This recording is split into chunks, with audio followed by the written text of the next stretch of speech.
Queridos amigos, sean bienvenidos nuevamente a esta que ya es la lección número 10, titulada Los últimos días.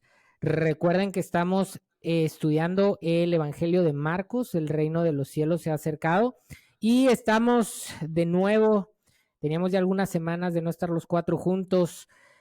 Ronald, el doctor Ronald Mena, el doctor Géner Avilés, el doctor Pérez Plata, a quien le doy la palabra para que nos introduzca un poquito y nos hable de qué va la lección. Lección para el 7 de septiembre, los últimos días. Estamos estudiando el libro de Marcos, específicamente esta semana, capítulo 13. Y esta semana parece que hay dos temas. Empieza con una historia breve acerca de una viuda, pero luego se centra un poquito en el capítulo 13 en un discurso un poquito largo de Jesús, como no lo habíamos visto en capítulos anteriores. Ahora Jesús se extiende un poco, habla un poco más, o por lo menos es lo que nos describe Marcos en esta parte. ¿Qué es lo que pasa? Jesús estaba saliendo del templo y entonces uno de los discípulos les dice, bueno, admiran la grandeza del templo, ¿no? Qué tan bello era el templo, cómo estaba construido. Y entonces los discípulos, a ver estos edificios, comentan con Jesús y le dicen, mira estas piedras, ¿no? En el versículo 1 de Marcos 13. Y en el versículo 2 Jesús les responde, pues ven todos estos grandes edificios, no quedará piedra sobre piedra que no sea derribada. Y entonces este es el tema de la lección, cómo los discípulos le hacen una pregunta. ¿A qué se refería Jesús con esto de que no quedará piedra sobre piedra que sea derribada? Específicamente parece que hablaban Pedro, Jacobo, Juan y Andrés, y entonces ellos le hacen la pregunta, ¿cuándo pasará esto, ¿no? De que las piedras o el templo será destruido?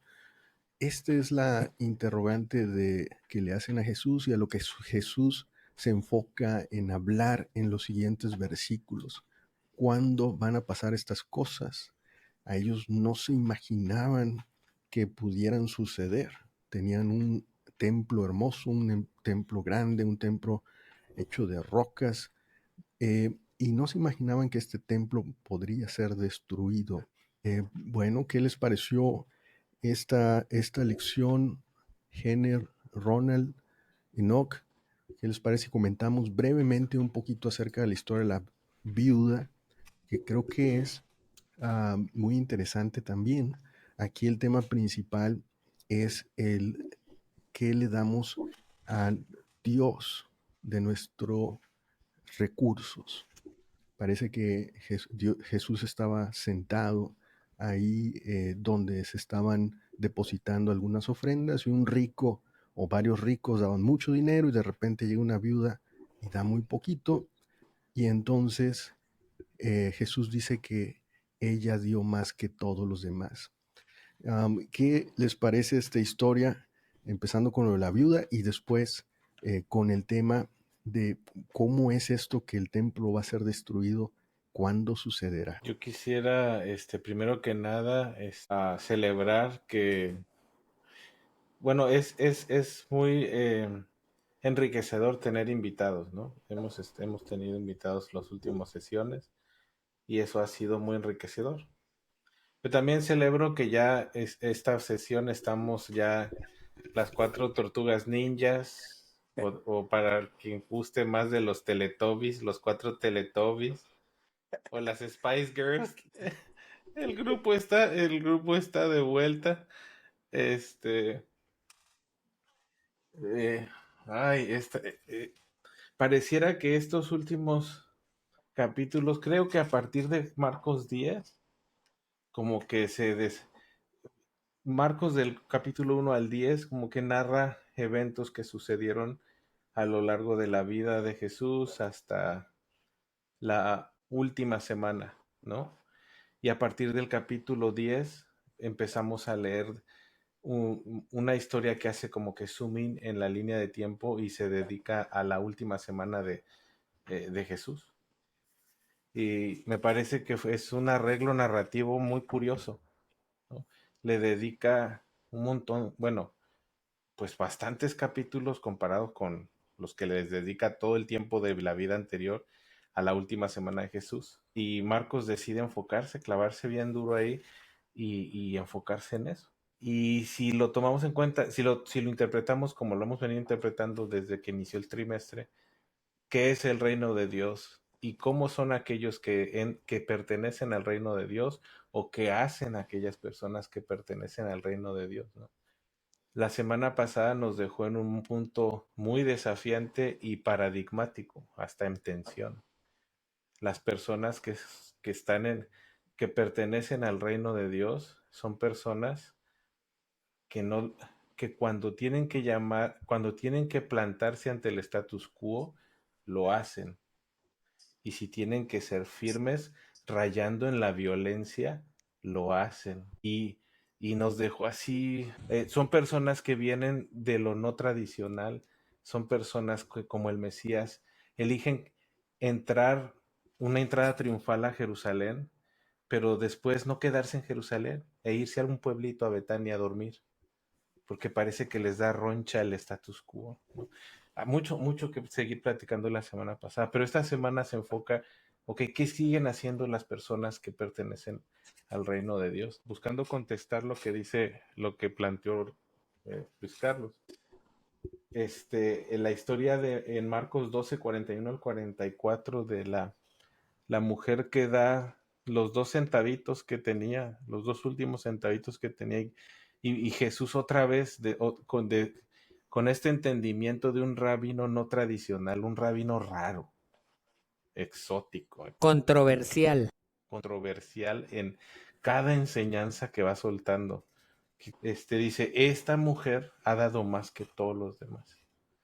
Y yo decido que en la historia esta mujer se le dedique más tiempo que a todos los demás, que al que trae su Tesla, que al que trae su Tacoma 2024. Nada en contra de los que tienen su Tacoma, hermanos. Ya me gustaría a mí tener una Tacomita, ¿verdad? Pero Jesús no eligió hablar de ellos. Jesús eligió a la mujer que traía 2 centavos, que no le había alcanzado ni para pagar el transporte público para venir a la sinagoga. Controversial. Y cuando lo explica, dice, ella dio todo lo que tenía. Y vamos a darle más controversia. Hablando del tema que venía, juntándolo con el tema que venía de la semana pasada, pero me llamó la atención cómo lo abordó un poquito ahí la lección. Pero, ¿qué les parece el aspecto de que estaban dando la ofrenda? Lo único que tenía en el templo donde había sido limpiado de la corrupción por Jesús. O sea, Jesús acababa de estar ahí y acababa de hacer una gran amonestación a los que estaban ahí vendiendo y estaban tal vez siendo corruptos, ¿no? Quedándose con parte de las ofrendas. Seguramente lo que vendían ahí le daban una parte a los sacerdotes, no sé, ciertas cosas sí que se hacían. Y entonces viene esta persona con lo único que tiene a darle sus ofrendas en ese contexto. ¿Qué opina? Sobre esta historia de la viuda y lo que comentaba Jenner, ¿qué hacen las personas que pertenecen al reino? ¿Qué es lo que hizo esta viuda? Que sin duda Dios también lo toma como una perteneciente del reino. Creo que es la conjunción de la intención con la acción, porque pues ahí es una ejemplificación, ¿no? Que habían muchas personas que daban grandiosas cantidades, pero pues no se dedica a hablar de esas personas, porque probablemente no tenían esa conjunción de la intención con la acción, si hasta en su momento les llamó sepulcros blanqueados, porque ¿de qué sirve una acción tan buena si por dentro no hay una intención verdadera? Entonces esta persona, en su intención de dar lo mejor, lo complementa con la acción de hacerlo. Entonces creo que es una de las características, ¿no? Como de las personas que pertenecen al reino, de poder tener esa relación de intención con la acción. Fíjate, yo quisiera agregar algo breve escuchando ahorita lo que dice Ronald y quisiera ligarlo a la historia del que vimos en semanas pasadas del joven rico. cuando Jesús pone en jaque en un solo movimiento, pone en jaque mate al joven rico. Era un chico 10, era un chico bien. Toda mujer israelita quería que su hija se casara con el joven rico. Era el bachelor. Y Jesús en un movimiento lo pone en jaque mate. En un solo movimiento. Y parece ser que no es un tema de ve y entrega tus riquezas. Parece ser que más abajo de eso, el joven rico se dio cuenta, me estás pidiendo que renuncie a la vida que he construido y a la realidad que he construido, donde yo creía que ser un seguidor tuyo o ser buena persona era hacer y no hacer estas otras cosas. Y eso ya lo domino. Tú me estás pidiendo que cambie el juego a otras reglas y que empiece a botar la pelota de forma distinta. Yo creo que el joven rico se le vino abajo todo y se tuvo que ir porque se le vino abajo todo. Y esta mujer creo que está en la misma situación. Capaz el Mesías no le ha dicho nada, ella sola ha elegido priorizar el ser antes del hacer. Y justo eso, qué padre que están vinculando las distintas lecciones que hemos tenido a través de las semanas, porque hay que recordar el título general de la lección. El reino de los cielos se ha acercado. ¿Cuál es el reino de los cielos? Y ahí para mí está la clave, no solo de la lección de esta semana, sino de toda la lección. Marcos nos va tejiendo un contraste entre lo que es el reino humano y lo que es el reino de Dios. Un reino humano que está caracterizado por lo material, por nuestras nociones morales de bien y mal, de más y menos. ¿Cuánto diste? ¿Te alcanzó para esto? ¿No te alcanzó? ¿Hasta qué punto en la iglesia logramos el negocio? ¿No lo logramos? Con eso que mencionaban de la semana pasada y que se pone controversial ahí la cosa y que Jesús les tira la mesa y demás. El problema no era la mesa o el negocio per se, como no era el problema el que el joven rico tuviera dinero, como no era problema que el joven rico estuviera o no siguiendo la ley. El problema es dónde está nuestro corazón. Porque el reino de Dios, el reino de los cielos, ese reino de los cielos que se ha acercado, no tiene que ver con las cosas humanas, no tiene que ver con nuestras teologías, con nuestros planteamientos morales, con nuestros cálculos de si 10% es mucho o poco, si realmente Dios me lo pide o no me lo pide, sino que tiene que ver con dónde está nuestro corazón. Y de hecho, para mí, no es el enfoque que da la lección, pero para mí es lo que genera un puente para entender y explicar la explicación que da Jesús respecto a este tema de que cuando salen los discípulos de la iglesia, al ver esta situación de la viuda, al ver el tema de los 2 pesos, lo que sucede es que salen y los discípulos se asombran de la belleza de la construcción humana, es decir, se asombran del templo, de la estructura, de la construcción humana, de su belleza, de su perfección, como a veces algunos de nosotros nos asombramos de construcciones teológicas o intelectuales respecto a lo que creemos que debe de ser de una forma o de otra. Y Jesús dice, nada va a quedar piedra sobre piedra, no solo en términos de un templo, sino en términos teológicos, en términos de nuestras propias capacidades intelectuales de construir respuestas a las preguntas. Y nos dice, ¿sabes qué? ¿Tú crees que sabes cómo son las cosas? Se te va a caer el teatrito. En la vida, ¿tú crees que sabes qué es el bien y el mal? Se te va a caer el teatrito. En la vida, ¿tú crees que tú sabes cómo vivir y que tienes la capacidad de juzgar al otro porque no vive como tú? Se te va a caer el teatrito. Y lo podemos bajar este tema de una piedra sobre otra piedra a distintos niveles. Sí, la lección lo hace con un enfoque teológico a una manera que tiene concretamente la Iglesia Adventista y muchas otras, no es la única, la Iglesia Adventista historicista de ver el planteamiento, pero a mí en lo particular me llama mucho más la atención el cómo lo veo para mi propia vida, cómo a veces decido desde mi vida, desde mi materialidad, desde mis capacidades, construirme realidades en donde a veces deposito mi confianza, en donde a veces deposito mis sensaciones de control Y Jesús dice, ¿sabes qué? No va a quedar piedra sobre piedra, porque el mundo espiritual no funciona como funcionan ustedes, porque el mundo espiritual va en sentido contrario de la materialidad con la que ustedes piensan, porque el mundo espiritual es otra cosa. No tiene que ver necesariamente con diezmos, tiene que ver con una disposición del corazón. Y si tu corazón le alcanza para dar 2 centavos, pero son los únicos que tienes, eso para mí vale más que los millones que le sobran a otro. Entiendas esto en términos económicos, pero entiéndase también en términos morales.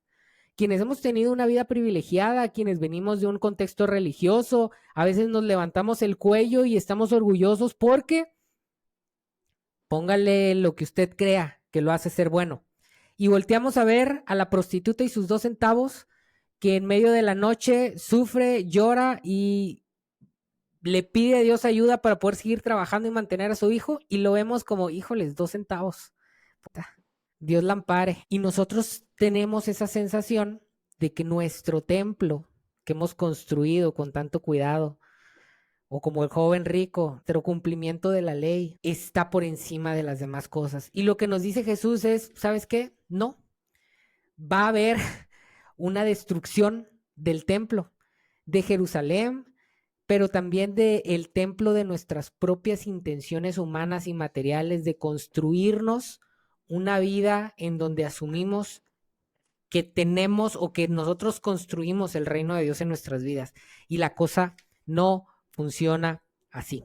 Necesitamos que venga el Hijo del Hombre a nuestras vidas para cambiar nuestras percepciones, que nos dé la capacidad de ver con ojos espirituales y a dejar de medir con ojos humanos, porque es la única manera de que el reino de Dios pueda estar presente en nuestras vidas. Sí, interesante también cómo se parece un poco a lo que comentaba Enoch, a cómo contestó Jesús a Nicodemo, ¿no? De que hay que nacer de nuevo, ¿no? Esa perspectiva también justo va con lo que no se trata de transmitir. Y en esta historia de la viuda, sí, no. Sí, nada más que curioso que Jesús hace el contraste de nacer de la carne y nacer del espíritu. La carne es la materialidad, el espíritu es esa otra forma que no tiene nada que ver con la manera en que pensamos los seres humanos normalmente. Yo quisiera Sí. también ahí agregar algo. Adelante. Qué interesante es ver a Jesús diciendo que del templo no quedará piedra sobre piedra, ¿no? De la estructura más importante en la vida de los hebreos. Todo giraba alrededor del templo, absolutamente todo. Sus expresiones religiosas, pero también su día a día giraba alrededor del templo. Es más, los horarios en los días giraban alrededor del templo. Todo. Como siempre, declaraciones disruptivas de Jesús, ¿no? Sumamente. Imagínate que nosotros seamos hebreos y que toda nuestra vida gire alrededor de las tradiciones del templo. Y que venga este Mesías, que por cierto viene de Galilea, de Galilea puede salir algo bueno, y que te diga, no solo eso, de este templo no va a quedar piedra sobre piedra. ¿Qué sería lo primero que pensamos? Este es otro rupestre Galileo que no sabe, o sea, no le sabe al asunto. Pero qué curioso que cuando nosotros nos enfrentamos a la vida y nos enfrentamos como este joven rico o como la mujer pobre que va y da 2 centavitos, dos nadas, pero lo da todo. Qué curioso que se nos caen nuestras realidades, se nos caen nuestras perspectivas, se nos cae la manera como hemos construido nuestra realidad. No sé, yo supongo que a todos nos ha sucedido de alguna u otra forma, pero cuando a uno se le cae su cosmovisión o se le cae su realidad, me parece que no queda piedra sobre piedra, no te queda nada. Es horrible, no se lo deseo a nadie, pero al mismo tiempo también sí se lo deseo, porque después de que no queda piedra sobre piedra, viene la esperanza de la reconstrucción, si así lo elegimos. Y es lo que Jesús prometía. Es triste que no va a quedar piedra sobre piedra, pero yo les prometo la esperanza de la reconstrucción. Más allá, y aquí sí me voy a subir al tren que puso ahí, al vagón que puso Enoch ahí, más allá de la escatología, más allá del equipo de la camiseta que nos pongamos, ojo, no estoy diciendo que no hay que ponerse una camiseta o sí, pero más allá de eso, ¿qué pasa cuando a uno se le cae la vida? Ahí está el Mesías que ya lo había profetizado y que dijo, en sus vidas no va a quedar piedra sobre piedra, pero les ofrezco la promesa de la reconstrucción. Yo creo que también ese podría ser un argumento que por qué Marcos decide escribir tanto sobre esa última semana, porque estuvo llena de puras cosas que Marcos, de puras cosas que Marcos dijo, esto tengo que escribir a detalle, esto es importante, esto es importante. Y yo nos invitaría a considerar eso, que ese templo que no quedó piedra sobre piedra, son nuestras vidas cuando pasamos por las crisis. Y siguiendo lo que nos plantea Gene, repito, o sea, aquí yo respeto mucho quien quiera de esto hacer una teología general, y está bien, y se vale, y pónganse la camisa que quiera, pero esto que Gene nos dice, ¿qué sigue cuando se nos cae nuestro teatrito? ¿Qué sigue cuando de nuestras vidas, de nuestras construcciones, con pretensión de perfección que generamos, no queda piedra sobre piedra? Sigue la línea que nos marca la lección, pero en la vida personal. Sigue la abominación asoladora, sigue la gran tribulación, y solo después de eso estamos listos para que Cristo venga a nosotros y nos reconstruya, ya no desde nuestra propia materialidad, ya no desde nuestra propia humanidad, sino desde el reino de Él, desde el reino que se acerca justo cuando se nos cae la vida, de esa venida del Hijo del Hombre a nuestros corazones, cuando le damos permiso, porque ya no nos queda nada, porque antes no lo necesitamos. Antes tenemos nuestros templos, antes tenemos nuestra piedra sobre piedra, antes tenemos nuestra justificación de doy el diezmo, antes tenemos nuestro soy el joven rico y cumplo con los 10 mandamientos, antes tenemos todo eso. Pero cuando se nos cae y nos toca vivir la gran tribulación de la vida, cuando nos toca vivir la abominación asoladora que nos hace sentir solos, perdidos y devastados, entonces abrimos las manos y el corazón y permitimos que venga el Hijo del Hombre a nuestra vida para traer el reino de Dios a nuestra vida, que es un reino espiritual y que no se parece en nada a nuestras propias construcciones. Y escuchándolos, entonces también se caería hasta nuestra fe y hasta la esperanza. Entonces, lo único que puede ahí prevalecer, pues la esencia del reino de Dios, pues es el amor. Entonces, creo que esa es la base, pues cuando el reino de Dios se ha acercado es lo que no comenta, lo que hay en el corazón. Pero es que fíjate qué interesante lo que dice Ronald, porque se nos cae la fe y la esperanza en nuestras propias construcciones, nuestras propias fantasías, en nuestras propias fuerzas, en nuestras propias justificaciones. Y entonces no nos queda más que aceptar el reino de Dios, que es, como dice Ronald, un reino que no tiene que ver conmigo nada más, sino que tiene que ver con el amor, con aquello que me une y me reconcilia con mi hermano, con aquello que me une y me reconcilia con Dios mismo. Sucede solo cuando se me caen las piedras con las que yo pretendía proteger. Fíjate también que la narrativa típica en el cristianismo es hacia el evitar la abominación desoladora y la gran tribulación, o a darle una contextualización negativa, ¿no? El buen cristiano, fuchi, ¿no? El buen cristiano, el joven rico no es team abominación desoladora, no suscribe a la gran tribulación, por decirlo de una forma un poco trivial, un tanto trivial. Pero parece ser que, siguiendo la línea que estamos platicando, la abominación desoladora y la gran tribulación son componentes intrínsecos indispensables del proceso. No existe la venida del Mesías si no hay gran tribulación y abominación desoladora. No podemos ver al Mesías sin antes pasar por la abominación desoladora y la gran tribulación. Porque Dios es un caballero y Dios nunca va a forzar ni va a forzarnos a aceptarlo. Y no lo vamos a aceptar mientras tengamos los muros de nuestras propias justificaciones, los muros de nuestra propia racionalidad, justificando nuestras formas. Y repito, no lo veo como juicio, lo veo como realidad. O sea, como seres humanos tendemos, es normal en nosotros a construirnos formas para sobrevivir en un mundo que puede llegar a ser muy agresivo. Pero llega un momento en donde esas construcciones, por muy bellas que sean, porque atención, o sea, los discípulos no salieron y dijeron, híjoles, qué feo está todo esto, ojalá que Diosito lo destruya y nos ponga algo nuevo. No, no, no. Ellos salieron diciendo, oye, qué belleza es esto que hemos construido, ¿no? Y Jesús le dice, híjoles, criaturitas, este, no tienen idea, no tienen idea de lo que se viene, porque están construyendo no el reino de los cielos, sino están construyendo el reino de los hombres. Y la van a tener que sufrir a la hora de que eso se caiga para que entonces pueda venir el Hijo del Hombre a construir desde lo espiritual. Repito, más allá de teologías y de la línea que tiene la lección, yo, a mí en lo particular, que ya saben que no le hago mucho caso, que me cuesta creer muchas cosas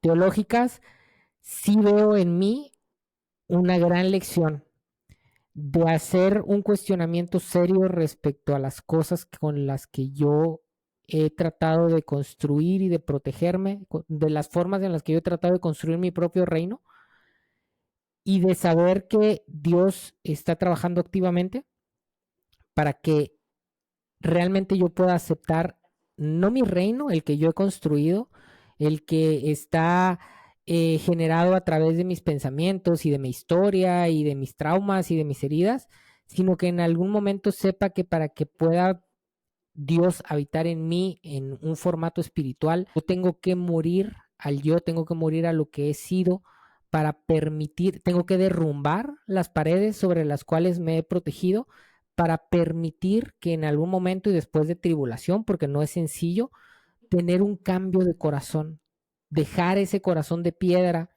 que a lo mejor puede llegar a estar muy bonito para tener un corazón de carne en donde realmente el Espíritu de Dios pueda hacer la labor que yo no puedo hacer por muchas construcciones teológicas que pueda construir. Definitivamente el aspecto de transformación del corazón y cómo eh, debemos de desprendernos de nuestros propios deseos terrenales, ¿no? Tanto en temas de material, de recursos, para que no nos gobierne todo esto. Creo que lo han dicho bastante bien y lo han comentado. Incluso me gustó un parrafito que quería compartirles que habla precisamente de eso, en la experiencia de la viuda, en cómo el dinero es tan seductor que dice que puede aferrarse fácilmente al corazón, apagando nuestra sensibilidad a las necesidades. Dice que cuando damos lo que tenemos, eh, nos desarraigamos, nos ayuda a desarraigarnos del egoísmo que empequeñece nuestras vidas. Dice, el devolverle a Dios los recursos eh, nos indica que las posesiones no nos gobiernan y que dejamos ir para que Él las reutilice. Entonces es un poquito simbólico este ejercicio, el de dar algo que tienes, este hábito forja, dice, nuestro carácter y enriquece nuestra vida. Quería compartírselos porque me gustó esa parte. Y ahora, en cuanto a la pregunta que hacen los discípulos después de preguntarle, ¿ves estos grandes edificios?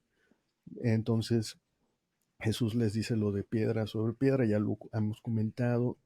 Ahora, no sé si quieren hablar un poquito, ¿qué señal habrá cuando estas cosas hayan de cumplirse? O sea, ¿cómo sabes que el reino ya llegó y ya lo tienes en tu corazón?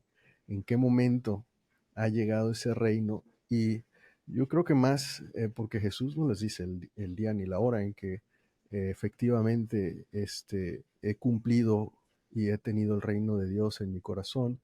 No te dice cuando pase eso, te dice cómo va a ser el proceso. Y creo que en esa parte no lo dijo muy bien, esa línea de tiempo de la abominación asoladora, pero ¿Cómo ven ustedes todo lo que Jesús les narra en relación al proceso? Y yo quiero nada más hacer una énfasis en la forma en la que Jesús se los presenta. Jesús se los presenta como una forma de advertencia, porque si se dan cuenta, dice, comenzó a decir, mirad que nadie os engañe. Hasta ahí vamos a quedar. ¿Okay? Mirad que nadie os engañe. Después, más adelante, dice, mas cuando oigáis, dejémoslo ahí, mirad que nadie los engañe, mas cuando oigáis. Y después, así, pero mirad por vosotros mismos. Dice, no os preocupéis por lo que habéis de decir ni penséis. Cuando empieza la frase Jesús, siempre lo hace como una señal de advertencia y de preparación. ¿Qué les parece esta siguiente parte del proceso? Yo creo que depende con la lupa con la que la veamos, es el camino que vamos a construir. Pues esto puede verse, o desde el cristianismo organizado, pues son señales del tiempo del fin, ¿no? Podemos seguirlo analizando desde el punto de vista que lo traemos, ¿no? Sí. Hemos estado viendo desde un punto de vista un poquito local, ¿no? Personal, a nivel de nuestro corazón, de donde está el conflicto de los siglos, decía unas lecciones pasadas, que es en nuestra mente. Entonces, cuando ese momento vaya a llegar, el momento del reino de Dios en tu corazón, Dios no te dice cuándo es. Dios te dice cómo será el proceso. Y después te da advertencia y te dice que hay que prepararse. ¿Qué les parece ese proceso en el mismo sentido que traen? ¿Sí? No le cambien. Yo estoy escuchando y ahí la lección incluso hablaba de que de algo de profecía. Algunas cosas de la profecía se cumplen, por ejemplo, en una época, y otro forma de verlo es una forma más amplia, de una perspectiva más extensa, pero ahorita estamos o traen una línea de algo muy interno, muy local. Desde ese aspecto, ¿qué les parece? Más brevemente decir, me parece que es una continuación de los argumentos que estábamos platicando, de no, mirad que nadie os engañe, que de falsos mesías, ¿no? Enfocado en los falsos mesías.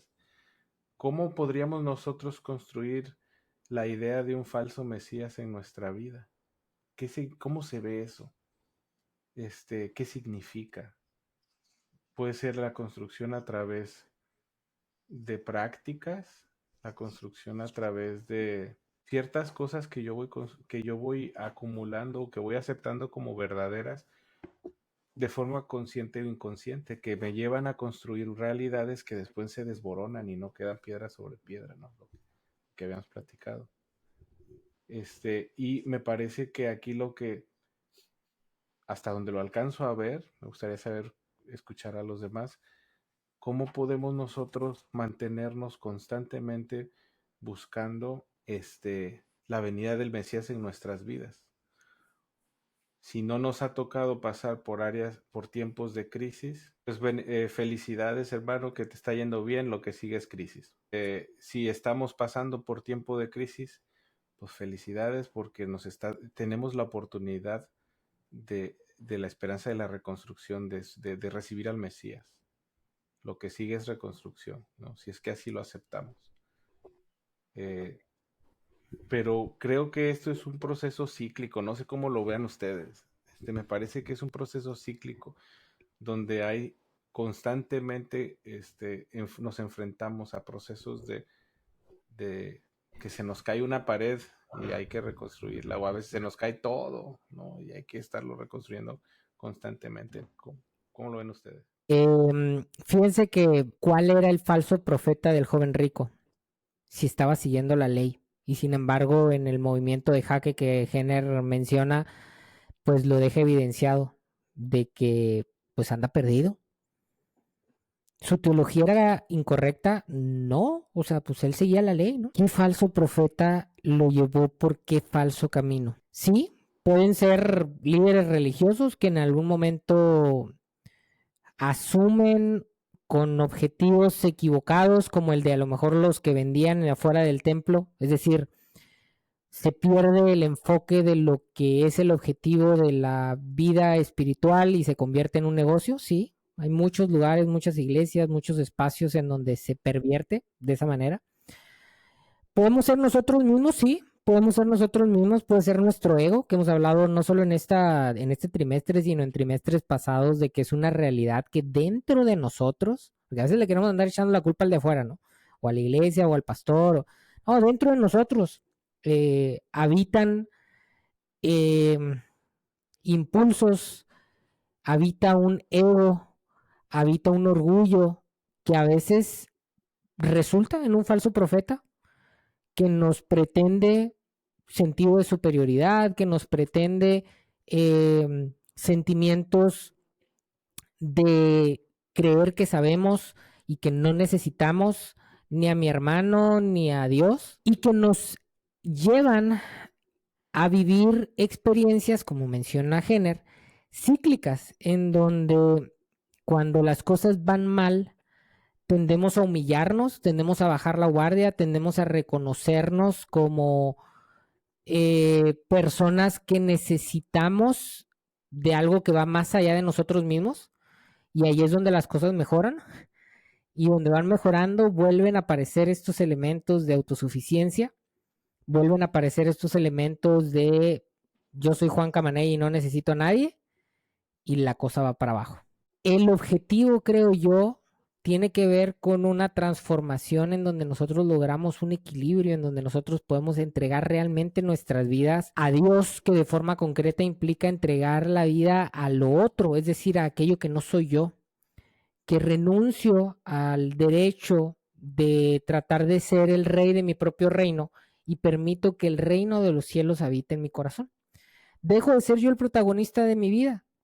Sí, dejo de alguna manera de ser el protagonista de mi vida, y permito que la trascendencia se convierta en la protagonista de nuestra vida. No es algo sencillo, no es algo que es cómodo. Mentira que basta con escuchar un sermón conmovedor para entonces decir ya lo hice. No, no funciona así. Funciona más bien a través de un proceso de deconstrucción, de que no quede piedra sobre piedra, y que a partir de ahí podamos, a través de sufrimiento, a través de dolor, que cumple con una función en la vida, permitir realmente que venga Cristo a nuestros corazones. Al menos así es como yo lo entiendo. Me hace sentido lo que comenta Enoch. Digo, creo que en mi formación a veces veía lo de los falsos profetas o la manera en la que me formaron, ¿no? Y en mi mente era, híjole, ¿cómo va a ser este falso profeta? ¿Cómo va a ser la marca, ¿no? De la bestia. Me acuerdo cuando salieron los códigos de barra, ¿no? Todo el mundo diciendo que ese iba a ser ya la marca, ¿no? De la bestia y todo. O de que me decía mi abuelito, no, es que te tienes que dar cuenta que cuál es la verdad y cuestiones así. Literalmente a veces yo pensaba que así tenía que suceder, pero yo decía, ¿cómo? O sea, realmente no, por mucho tiempo creí eso, pero me hace sentido realmente lo que comenta, ¿no? Que eso está dentro de nosotros, o sea, como lo del joven rico, ¿no? El falso profeta que lo llevó a un falso camino, ¿no? Entonces, ¿qué es lo que realmente construimos en nuestras vidas que pueden ser realmente falsos, que nos alejen del reino de Dios, que no nos permite ese acercamiento del reino de Dios? Y como en varias otras partes de la Biblia, Jesús, o sea, nos indica que el camino es angosto, que el camino es difícil, que el camino fácil tal vez no es el mejor. Siempre hemos escuchado esto, ¿no? Y ahora, hablando de este proceso, definitivamente la vida de los cristianos que tienen en su corazón la bandera del amor, ¿no? Pues es un camino que no es fácil, donde habrá ¿cómo era? Un asoladora, y habrá tribulación, hay sufrimiento, hay momentos en los que el cristiano no se sentirá bien. Llevando la línea que ustedes han traído durante esta discusión eh, hacia una perspectiva personal sobre las palabras que Jesús nos da en este texto, que aplican perfectamente en la vida de cada persona. Y como dato interesante, en la abominación asoladora, si ven por ahí que Jesús les recomienda que cuando venga esto, váyanse a los montes. Entonces, la abominación asoladora, a veces interpretándolo como que es un tema de ansiedad y depresión en tu corazón, por la vida, ¿no? Por lo que estás pasando, ponle el nombre que quieras. Yo a veces le digo a los pacientes, ¿sabes qué? Este, cuando te sientas así, que traes palpitaciones, que estás ansioso, salte de tu casa y vete a caminar. Agarra el sereno y ponte abajo de los árboles, platica con alguien, acompáñate, ¿no? Habla con alguien, sal de tu casa, y es parte de lo que Jesús les decía aquí, ¿no? De que sal a los montes, ¿no? Entonces, me pareció curioso que muy bien aplica, ¿no? Esta abominación asoladora que es como tu corazón está siendo profanado, ¿no? Está siendo a- turbado, ¿no? Está siendo, ah, pues, y por eso estás ansioso, ¿no? No sé, es una forma de aterrizar todo esto que hemos platicado. Y la otra idea que tenía para terminar es como al final de esos días, al final de esos días, Jesús les da en el versículo 24 en adelante cómo va a terminar. Y hay otro detalle que me llamó la atención. Ahora, la lección nos trae, y yo, la verdad, yo creo en gran parte de lo que la lección nos dice acerca de la profecía de estas palabras de Jesús, pero creo que el abordaje que ustedes le han dado es muy interesante. Y en ese aspecto, versículo 25, dice, las estrellas caerán del cielo y las potencias que están en los cielos serán conmovidas. Yo me puse a pensar, las potencias que están en los cielos serán conmovidas al ver esas estrellas que caen. No sé, o sea, eh, puedes verlo como si todos estarán asombrados por lo que va a pasar. Obviamente eso es lo que nos está tratando, pero si ustedes van más allá, o sea, en ese tiempo no teníamos ni la más mínima idea de que el hombre podía llegar a las estrellas. Y si es literal, o sea, que va a haber gente en el espacio, en la Estación Espacial Internacional, y que habrá gente en Marte que verá cómo las estrellas se caen en el cielo y van a ser conmovidos, no sé, ¿verdad? No lo sé, pero me llamó la atención, simplemente se los dejo como, ¿no será que Elon Musk va a cumplir su sueño, va a estar en Marte en algún momento? Y que este versículo tal vez nos esté diciendo que todos esos que estarán en esos lugares estarán conmovidos. No lo sé, no lo sé, pero me pareció muy interesante. Al final, porque eso no existía en ese tiempo, ¿no? O sea, ni idea de espacio ni estas cosas, pero es algo que tenemos hoy en nuestro contexto. Eh, y para finalizar, entonces verán al Hijo del Hombre que vendrá en las nubes con gran poder y gloria. Y es ahí donde ustedes llegan siempre y dicen, bueno, entonces el reino de Dios estará en mí. Yo lo creo literal, como nos presentan estos versículos. Este, pero dentro de esa interpretación literal cabe la perspectiva de que al final el fin es el mismo. El amor, serás lleno de amor en la presencia de Dios, ¿no? Al final reinará el amor en tu corazón. Y desde esa perspectiva, creo que en la línea que llevan, lo hemos comentado, pues, eh, desde una forma, ¿no? Como siempre dicen ustedes, hay muchas formas de ver las cosas. Es muy difícil estar hasta la cima del monte y ver todo. No creo que nadie esté en la cima del monte y tenga la perspectiva completa, solamente Dios. Y ante eso, pues lo único que nos queda es esperar y enfocarnos en ese proceso que que Jesús nos plantea, y estar, como nos dice ahí, atentos y preparándonos. Y eso es el jugo que yo le veo a la aplicación para la vida hoy.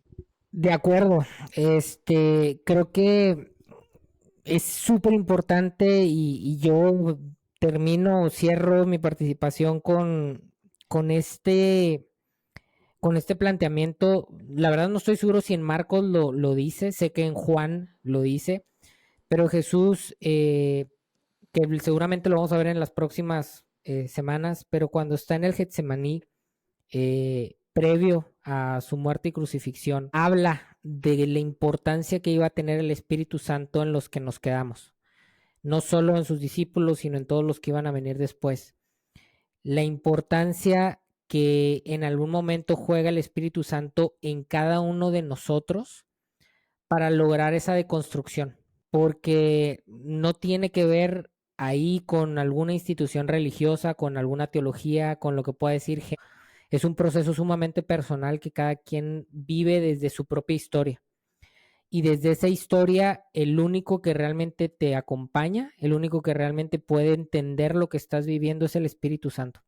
En ese sentido, repito, con esto me voy, y damos a Dios que nos abra los ojos espirituales, que nos abra los oídos espirituales para que el Espíritu Santo pueda influirnos a correr el proceso de la mejor manera y podamos lograr correr con un proceso que no es sencillo, este tema de derrumbar nuestra construcción, de derrumbar nuestro reino para que el reino de Dios se acerque a nuestra vida y que permitamos que el Hijo del Hombre pueda nacer en nuestros corazones, que podamos nosotros nacer de nuevo, ya no de la carne, ya no de nuestras propias justificaciones, ya no de nuestras propias teologías, ya no de nuestras propias racionalizaciones, ya no de nuestros propios mecanismos con los que enfrentamos la realidad, los traumas y las heridas que tenemos, sino que nazcamos del Espíritu y entonces podamos experimentar el reino de Dios en esta tierra. Y si lo que la lección nos plantea es correcto y la teología adventista también, pues ojalá que también en un futuro en el cielo, ¿no? Pero entre que cielo o no cielo, hoy en el presente cada uno de nosotros está viviendo su propio proceso y ojalá que lo podamos vivir tomados de la mano del Espíritu Santo. Muy de acuerdo, yo no tengo mucho que aportar más. Creo que encuentro muy conmovedor el hecho que el Mesías ya había visto que la vida, que en nuestra existencia íbamos a tener derrumbes catastróficos y que hizo provisión para eso. Eso me parece muy conmovedor. Y nos invito a considerar la opción de que el Mesías está ahí esperando llegar, a pesar de las opiniones que los demás puedan tener de nosotros, a pesar de las ideas que otros tengan. Tenemos la oportunidad a través de un proceso, como concuerdo con el difícil, permitir que se derrumben nuestras construcciones, que sea el Mesías el que nos reconstruya. Yo me llevo eso, parece muy conmovedor y también potencialmente sanador. Esperamos estar con ustedes más frecuentemente y especialmente pues estar todos. Fue un gusto estar otra vez con ustedes. Hasta luego, amigos. Nos vemos.